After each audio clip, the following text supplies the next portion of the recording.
ಕರೀತಾರೆ.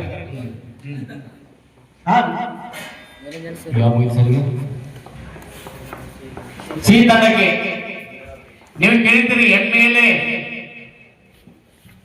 ಆಗಬೇಕಾದರೆ ಕನಿಷ್ಠ ವಯಸ್ಸು ಎಷ್ಟು ಆಗಿರಬೇಕು? A 21, B 30, C 25, D 28.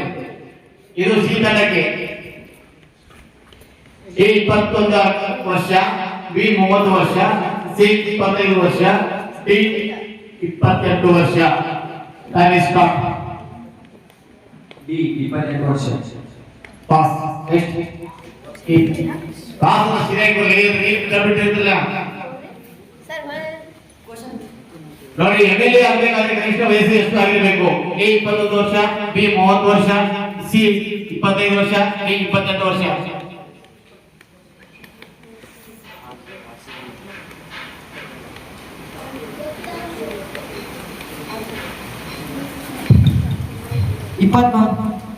Pass. Next 25 ವರ್ಷ. Very good. ಇದು ಪಾಸ್ ಆದಂತ ಪ್ರಶ್ನೆಗೆ ಈ ತಂಡ ಉತ್ತರ ನೀಡಿದರೆ ಅವರಿಗೆ 5 ಅಂಕಗಳು. ಮೊದಲ ಪ್ರಶ್ನೆ ಈ ತಂಡಕ್ಕೆ ನೇರವಾದ ಪ್ರಶ್ನೆ. ಕಾನೂನಿನ ಮುಂದೆ ನಾವೆಲ್ಲರೂ ಸಮಾನರು ಎಂಬುವ ಯಾವ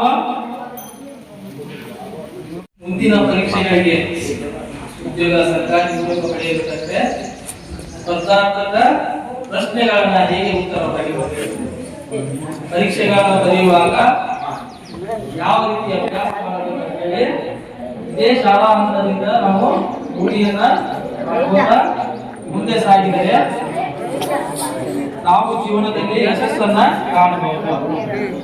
ನಿರಂತರ ಅಭ್ಯಾಸ ಮಾಡಬೇಕು ಹಾಗೂ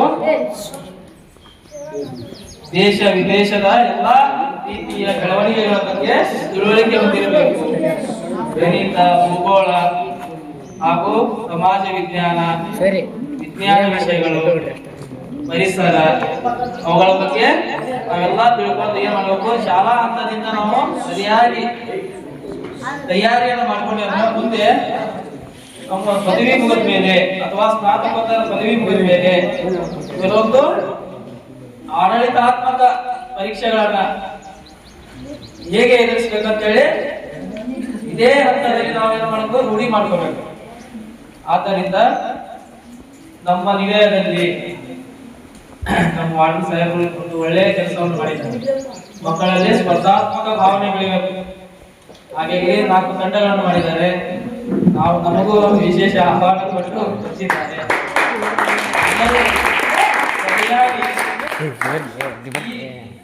ಕ್ವಿಜ್ ಕಾಂಪಿಟೇಷನ್ ಅಲ್ಲಿ ಭಾಗವಹಿಸಿ ಗೆಲುವನ್ನ ಸಾಧಿಸಬೇಕಂತ ಹೇಳಿ ತಮ್ಮಲ್ಲಿ ಕೇಳ್ತೀವಿ.